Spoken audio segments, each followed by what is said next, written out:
way too hot in here. Ant-Man and the Wasp is directed by Peyton and is the 20th film in the Marvel Cinematic Universe and is continuing the story of Scott Lang, who after the events of Captain America's Civil War is placed under house arrest where he is having to live and just continue on his life without leaving the house. However, when his old friends Hank Pym and Hope Van Dyne approach him about something to do with the quantum realm, he has to be drawn back into the action while also trying to stick to his rule of being under house arrest, and we have the latest chapter of the MCU. Now, the first Ant-Man's a bit of a weird film in the rest of the MCU because it does feel like it goes under the radar for a lot of people. Not many people remember it, and not many people think about it as one of the greatest ones. And while I don't think it is one of the best, I think it's very much in the middle of the MCU. I'll probably do my ranking one day, but I believe it is somewhere in the middle. I think a lot of people forget how good the movie actually is, and I actually rewatched the movie the night before I saw Ant-Man and the Wasp, and it reminded me how good the movie was, and I really enjoyed it. So I was actually really looking forward to seeing the sequel to Ant-Man. Now, Paul Rudd, of course, plays the titular role of Scott Lang, aka Ant-Man, and he is phenomenal in this movie, as he always is. He's so charming, he's so likeable, he's really sweet, and he's really funny. Obviously, Paul Rudd is a comedic actor, that's what he knows, that's what he's known for, that's his wheelhouse. So to see him embrace that in a superhero role is always entertaining. I loved him in the first movie, I loved him in Civil War, and I love him here again in Ant-Man and the Wasp. I think he's just so charming and charismatic. He really does have this presence about him that's just really nice and funny, and I really enjoy everything he has on screen. I think he has a great presence. I think he has great chemistry with all of the other actors and actresses in this film, and I really think as well he does a really good job at portraying a father, because of course he is a father to his daughter Cassie Lang, who is also fantastic in this movie as well. The little girl who plays Cassie Lang is really good in this movie, which I have a big complaint about child actors a lot of the time, but she was fantastic in this. But I really love Paul Rudd, and I really think he was able to deliver it once again here.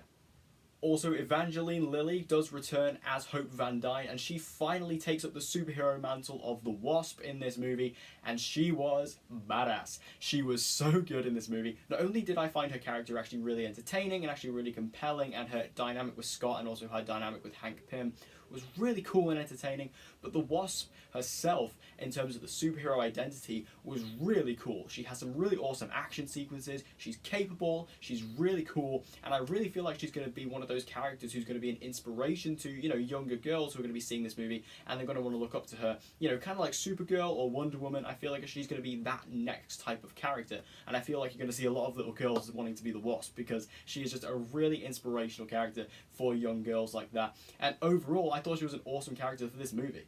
Speaking of the action, I think it was absolutely fantastic in this film. I loved all of the action sequences here. I thought they were all very well and uniquely constructed. I think they were all very entertaining to watch. I really enjoyed all of them. I think they were really unique in how they used the shrinking and growing ability. Obviously, you would have seen the scene in the trailer with the big salt shaker that the Wasp manages to shoot to block the door. There's also the awesome highway chase, which I really loved. That one was very good.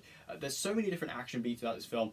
Despite the final action sequence feeling a bit lackluster in comparison to the others, I still really enjoyed the action overall. It was just, again, a really unique way of showing all the different shrinking and growing abilities, and it makes the action in this film feel very different and separate from the rest of the MCU. The humour in this film is on point. As again, I mentioned Paul Rudd at the start of the video. Obviously, he's a brilliant comedic talent, and he once again delivers the goods here in Ant-Man and the Wasp, but also just in terms of other characters as well. Like, obviously Michael Pena does return as Luis Lopez, who is just a true treasure for this film. He does get to do one of his famous stories, and it's great when it happens. And also I think Dave, and also I forget the other guy, but he's played by David the Smolchin, he was, that crew, again, just so good in this movie. Really, really funny. And just all the visual gags as well. There's a lot of visual gags. Hank Pym's quite funny in this one as well. I think they really did a good job with the humour. It's one of the funniest MCU movies, I think. I think I really enjoyed the humour a lot more than most of the other Marvel films.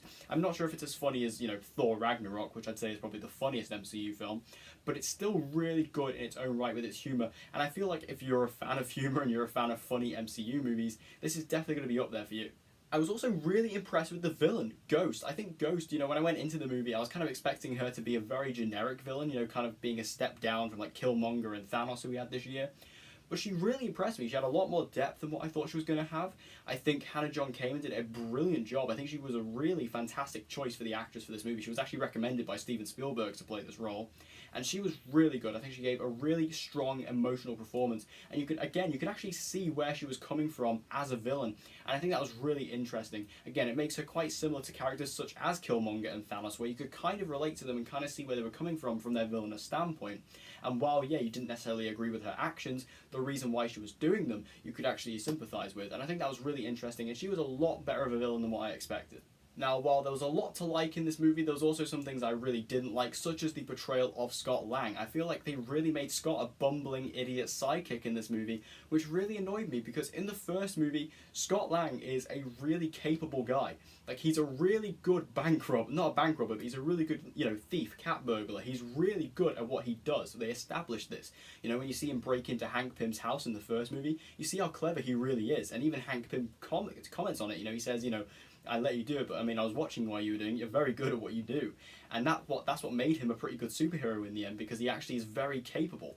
In this movie, he's really not. They turn him into a really stupid, bumbling idiot, and, almost like a understatement to the Wasp, which I think was really annoying. Now, I don't know why they did this. I don't know if they wanted to really overplay the humour, or if they wanted to emphasise the Wasp more. But I just feel like you can have your character be funny and be a comedic, lovable presence, but you can still have him be a capable superhero. I don't really understand why in this movie they had to sacrifice one or the other. I feel like you could easily do both, like the first movie did. And this is the same director, so I don't know where the problems lie. I just found that a very interesting and very annoying choice, which I didn't appreciate at all. Also, Walton Goggins is in this movie, and while I like Walton Goggins and he's good in this movie, he's just completely unnecessary. Like, that entire storyline with him, just take that away from the film and the movie's no different. Like, he does not need to be in this movie. That whole storyline does not need to be in this movie. It's just wasting time, and I feel like his character was not only very typical, but also just a bit annoying to come on screen, because again, he was so unnecessary.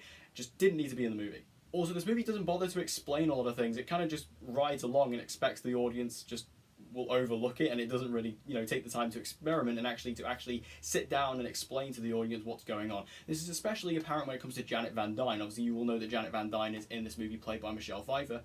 There is a lot of things that come with her character that is not explained. Obviously, no spoilers here, but there's a lot of stuff that they don't actually explain that I found to be very confusing, and even for some things that I don't even understand now thinking about it. So I feel like this movie really needed to slow down and take a breath to actually explain what was going on. Take out the Walton Goggins stuff and put in some more exposition, because this movie didn't take the time. Also, most of the good stuff in this movie is in the trailer. I feel like, even though I mentioned the action sequences earlier and how good they are, a lot of the moments from those action sequences are actually in the trailer. So I found that a bit disappointing. So while those action sequences were awesome to see on the big screen, again, I'd seen them before because I'd seen them in the trailer, and it didn't have that impact that it should have had because, again, I'd seen it before. And obviously, I watch these Marvel trailers hundreds and hundreds of times before I see the movie because I love the MCU. And again, I'd seen this trailer so many times that these action sequences, while they were fun and interesting to watch on screen, they weren't as exciting or as impactful as they should have been because I'd seen them before. And the post-credit scenes here are absolutely great. I will say that. The post-credit scenes are really good. The mid-credit scene is insane. Make sure you stay for that one because it's brilliant.